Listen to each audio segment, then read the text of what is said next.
All right, what's up, y'all? So today I'm back with a new video, and today we're going to talk about photography. We are going to do a breakdown. So you guys know I've done a breakdown before.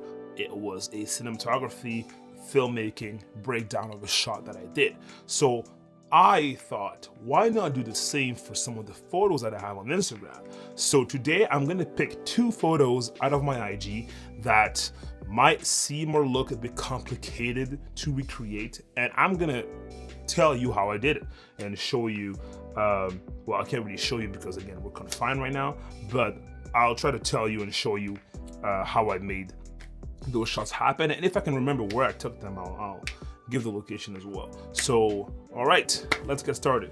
So let me get my phone there. So this is a shot that I took about over a year ago, actually. I was shooting with my boy from he's from BC, but I think at the time, well, he's from Ottawa. He moved to BC, but I think at the time he was living in China. He travels a lot, and I think he's a creative director.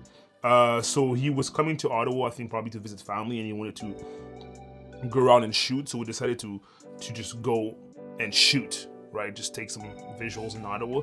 So we found this place. It's a beautiful place. There's like these beautiful big white walls and these like long white hallways. So I found one of those hallways, and I had shot there before actually. It's downtown in Ottawa, close to Chinatown. So I found the location and I took some very nice photos of it, including that photo. But when I got to my computer and saw the photo, I felt like there was something missing. So at the beginning, the photo itself, he was actually not blurry in the photo. He was actually very sharp in the photo. And I wanted to just add something cooler to the photo itself. So I was like, what could I add to the photo to make it different, to make it unique? So I decided to add the blur. So the blur was actually done in post. So basically I went on Photoshop. I went on Photoshop, and then on Photoshop, you have a blur tool.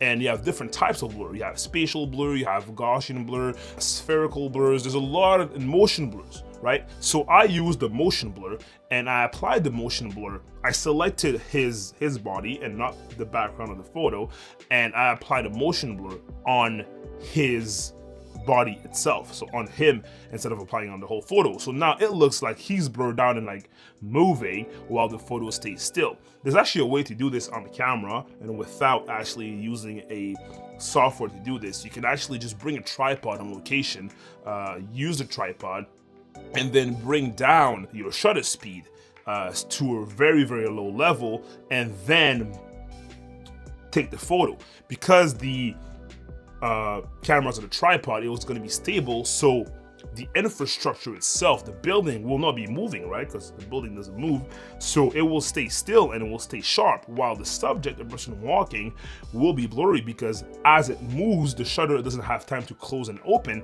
so he will be blurry. So there's a way to achieve that same look straight out of the camera, but I didn't think of that when I was shooting it because that's not what I had in mind. I didn't really have anything in mind. I was just taking some photos.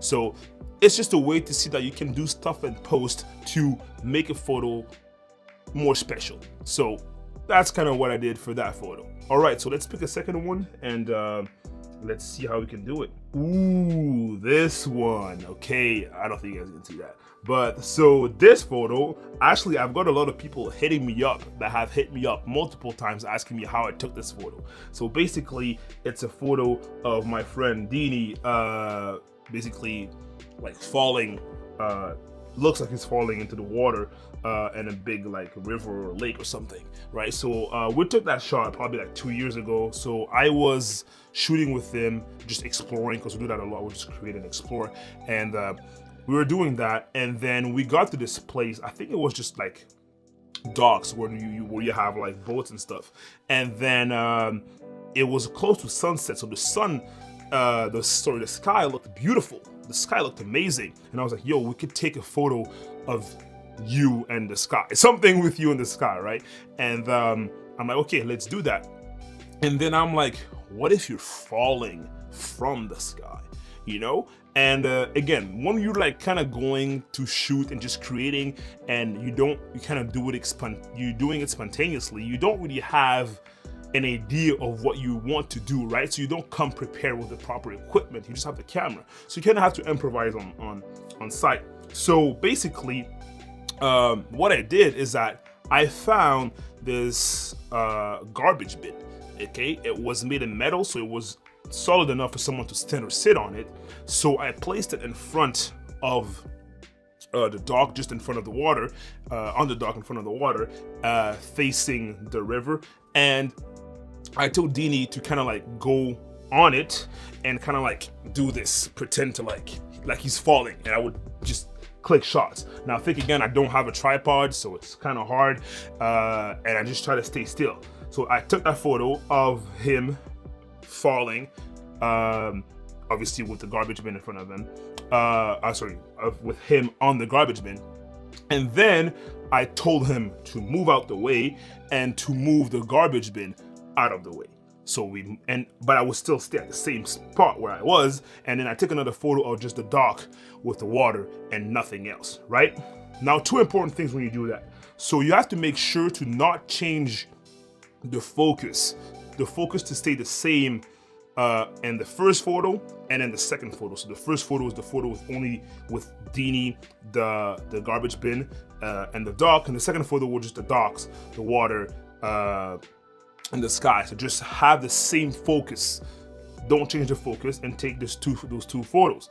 Another thing is that you have to make sure to stay relatively in the same space and not move as much as you can, you know? Obviously, if it was best case scenario, instead of using my hands and my body, I would use a tripod that would be more still, so I would have the exact same shot, so it wouldn't be that hard in post, but I didn't have that, right? So I took those two shots, then I went into Photoshop. I took that first photo, and then I took Dini from the second photo. I only took him I didn't take the garbage bin, and then I copied him into the second photo where there's nothing, right? So now it kind of looks like he's falling from the sky, but it looks like he's falling in the docks, right? Because the dock is still there, right? You still see it. So I was like, what if I make the docks disappear entirely and make it looks like he's falling out of the sky into the water, you know? I didn't know how to do that. That's the thing too. Like, a lot of the things that I do when it comes to these things, I learned how to do them by just trying them out. So I'm like, okay, how am I gonna do that, right? So I'm like, okay, I have an extensive amount of water in the photo already because I had the photo of just the docks in the water. So I'm like, what if I take that same water that's there and the photo and just try to put it over the docks, and somehow with like a bit of brush tools, you know, a bit of smudging things, a bit of like making things a bit blurry, I make it seamless enough so that it looks like it's the same water. And that's what I did. I copied a bit, I copied a lot, I did some brush tool, I smoothened